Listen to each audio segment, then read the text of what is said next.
Parliamentary prosecution complaint against Robert Vadra, husband of Congress MP Priyanka Gandhi, before a special court in its money laundering case against fugitive defense dealer Sanjay Bhandari, alleging Vadra was found assisting the fugitive arms dealer and was beneficiary of a Benami property in London at 12 Bryanston Square.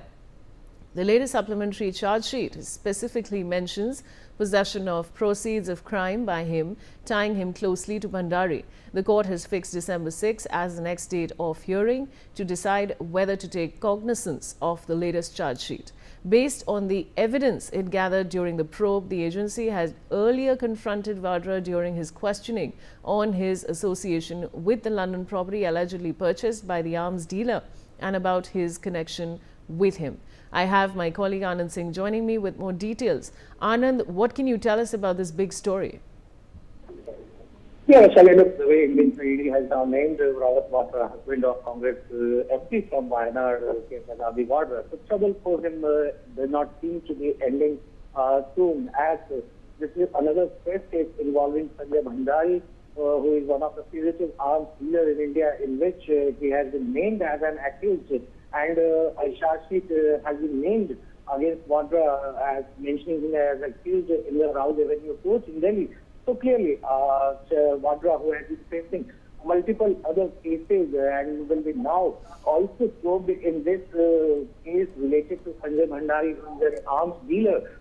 So clearly, we have seen in the last few months that how Vadra has maintained that he has nothing to hide, as he has submitted more than 20,000 pages with the Enforcement Directorate in the last few years, and this is just a political vendetta case against him. So clearly he has been mentioning his stand, saying that he has been cooperating with the agency. However, the agency has now named him as an accused in one of the more high-profile cases that is linked to Sanjay Bhandari, who is one of the fugitive arms dealer and who is being probed in India in a money laundering case. Back to you. Thanks, Ajay, for those details. And now, SP Abhishek Shivhare makes a statement on the forced-landed aircraft near Jaisalmer while on a routine training mission after experiencing an engine malfunction. He states that they've received information that an Indian Air Force drone had been found in the Ramgarh police station area. Air Force, police and army officials reached the scene and further investigation is currently underway. He stated that it was an unmanned aerial vehicle and no casualties were reported. Let's listen in. एक रामगढ़ थाना हल्का क्षेत्र में सूचना में मिली कि भारतीय वायुसेना का एक ड्रोन मिला है और इस बाबत में फिर वायुसेना, पुलिस और आर्मी के अधिकारी जो है मौके पे चले गए और अग्रिम कार्रवाई जारी है। ये एक अनमैन्ड एरियल व्हीकल था, यूएवी जिसे कहते हैं, और जो भारतीय वायुसेना का है और वो मौके पे हैं और उस संबंध में अपनी कार्रवाई कर रहे हैं। जी, आसपास के जो वहाँ के रहने वाले लोग हैं उनसे हमें सूचना मिली कि इस तरह का एक ड्रोन मिला है और ये जिस जगह पे गिरा, वो जिस जगह पे ड्रोन मिला, ये बिल्कुल खाली एरिया है, तो किसी तरह की जान माल की हानि नहीं हुई। ये अनमैन्ड एरियल व्हीकल है और जिसको ये All right, I have my colleague Rajat Vyas joining me with more details. Rajat, what can you tell us? Jaisalmer में जो है एक ड्रोन अंतर्राष्ट्रीय सीमा के पास बसे सटे एक गांव रामगढ़ में मिला है और जैसे ही ये ड्रोन वहां के खेती बाड़ी इलाके में गिरा तो आसपास के ग्रामीणों ने जो है जिला पुलिस को सूचित किया है और उसके बाद लगातार जो है ड्रोन को लेकर कई सारे कयास लगाए जाने लगे कि क्या ये सीमा पार से आया हुआ ड्रोन है या किस प्रकार का ये ड्रोन है। प्रथम जो दृष्टया है, फर्स्ट सीइंग में ऐसा लग रहा था कि ये एक विदाउट कैमरा ड्रोन है, तो इसीलिए इसे यूएवी मान लिया गया, जो अनमैन्ड एरियल व्हीकल होते हैं। और ट्रेनिंग सेशंस के दौरान में कई बार ये व्हीकल्स जो हैं वो यूज किए जाते हैं इंडियन एयरफोर्स के थ्रू। और उसके बाद जब जिला पुलिस और जो अदर इंटेलिजेंस एजेंसीज के जो ऑफिशियल्स हैं वो वहां पहुंचे तो उन्होंने जो है इसका फॉरेंसिक जो डिटेल्स देखी, तो उसके बाद इंडियन एयरफोर्स का एक यूएई जो है वो फाउंड हुआ है और अब उसके ऊपर जो है लगातार जांच की जा रही है कि किन कारणों से जो है ये क्रैश हुआ और जो है खेती बाड़ी के इलाकों में जाकर गिरा। Yes, Thank you for joining me with those details. And at Swalamba 2025 in Delhi, Vice Chief of Naval Staff Vice Admiral Sanjay Vatsen highlighted the Navy's focus on emerging technologies. He spoke about lessons from Operation Sindoor, unmanned systems, counter-unmanned systems, underwater technologies, space capabilities, and high-power computing.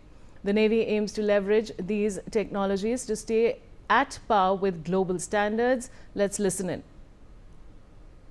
एक तो operational सिंदूर तो खैर था ही था, but in addition जो हमारे ongoing challenges थे, जो नई टेक्नोलॉजीज आ रही हैं, जो आप जिनके बारे में आप सुनते हो, नीश टेक्नोलॉजी जो हम बोलते हैं, AI, quantum, LLM, data, including the amount of data जो हमारे पास अभी आ रहा है, उसको कैसे हम उसको यूटिलाइज करें। डेटा आना बहुत आजकल इजी हो गया है, लेकिन डेटा को नॉलेज में कैसे कन्वर्ट करके उसको ऑपरेशनली कैसे एक्सप्लॉइट किया जाएगा, वो बहुत जरूरी है। तो उसके लिए भी अब इतना वॉल्यूम हो गया है डेटा का, लेकिन उसमें से हमें जो यूजेबल इंफॉर्मेशन और नॉलेज चाहिए, तो वो भी कई चीजें ऐसी हैं, बहुत सारे डोमेन्स ऐसे हैं। तो हर डोमेन में हम देख रहे हैं, हम यूएस अनमैन्ड सिस्टम्स में देख रहे हैं, काउंटर अनमैन्ड सिस्टम्स में देख रहे हैं, अनमैन्ड अंडर वाटर सिस्टम्स में देख रहे हैं, स्पेस टेक्नोलॉजीज में देख रहे हैं, कंप्यूटिंग में, हाई पावर कंप्यूटिंग में देख रहे हैं, क्वांटम मैकेनिक्स में देख रहे हैं। तो हर टेक्नोलॉजी जो आप कहीं भी समझ सकेंगे, उसका जहां पे भी नेवी में यूज केस होगा, वो हम सब हर क्षेत्र में हम ये प्रयास कर रहे हैं कि हम इन सब चीजों में, इमर्जिंग टेक्नोलॉजीज में हम उनको यूज करें और हम पीछे ना रह जाएं इस बार, क्योंकि हम हर टाइम जो है, अगर आपको मालूम होगा, हम हमेशा टेक्नोलॉजी कर्व के पीछे रहे हैं। तो इमर्जिंग टेक्नोलॉजीज में हमारा ये प्लान है कि हम इन सब टेक्नोलॉजी में हम पीछे ना रहें और कैचअप कर सकें, जिस स्केल पे वर्ल्ड इस समय पे, हम उन्हीं के साथ साथ चलते रहें। All right, so now of course I have Jatin Rawal joining me with more details. Jatin, what more can you tell us? बिल्कुल, आपको बता दूं कि जो सूरत में जो इंडस्ट्रियल एरिया में आग लगने की घटनाएं जो है वो लगातार बढ़ रही है। वैसे ही अगर देखा जाए तो कल जैसे जो सूरत जिले के मागरोल तालुका के महुएज इंडस्ट्रियल एरिया में यूनिवर्सल वेयरहाउस नाम का एक जो लकड़ी का गोदाम था, वहां पर जो है वो शाम को अचानक आग लगी थी। इस आग ने भयंकर रूप जो है वो ले लिया था और दूर दूर तक इसके दुआरे जो है वो जो धुएं हुए गुब्बारे जो है वो उड़ते हुए दिखाई दे रहे थे। दूसरी तरफ जानकारी मिलने के बाद तुरंत ही फायर ब्रिगेड जो है वो तुरंत ही घटनास्थल पर पहुंच गई थी। पानी की बौछारों से आग पर काबू पाने की कोशिश जो है वो फायर के जवानों के द्वारा जो है वो की गई थी। वही जेसीबी की मदद से गोदाम की दीवार जो है वो गिरा दी गई थी, जिससे कि पानी का छिड़काव जो है वो पूरी तरह से हो सके।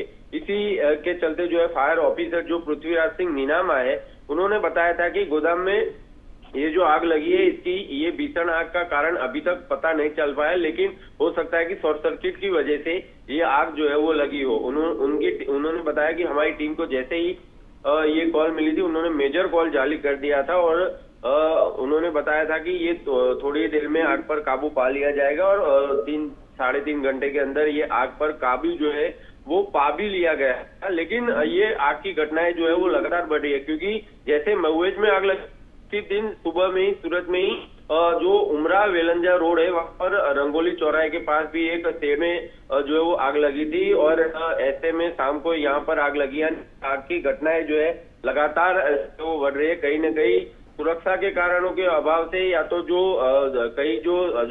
वायरिंग में कहीं अगर जो छेड़खानी अगर की गई हो, उसकी वजह से शॉर्ट सर्किट जो है वो होती है और शॉर्ट सर्किट की वजह से ये आग लगने की घटनाएं लगातार बनती रहती है। जी शुक्रिया।